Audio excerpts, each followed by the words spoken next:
Alright, here's a look at our Team Pin Knockdown with first grade. They're going to roll from their side of the gym in an attempt to knock a pin down. If a pin falls over, their team must pick it up and put it into their bucket at the end. When the song is over, it's about 3 minutes, we'll see which team has more pins left over. We've got colored pins on this side.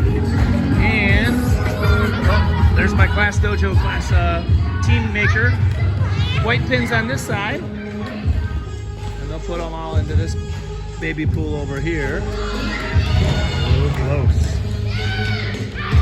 So it gets the kids to develop a little bit of strategies if they want to guard the pins, if they want to play offense. Have to make decisions on how many people they want to guard, where they want to set the pins up for each game.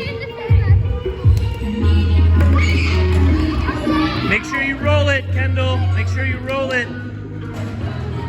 That's one thing you always have to remind the kids of. Don't kick it and don't throw it.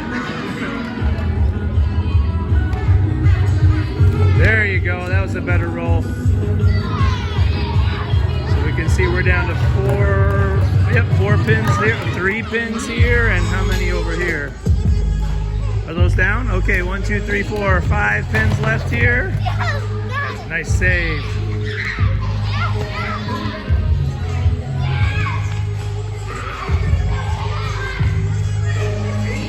Strategy will change up a little bit when there's only a few pins left.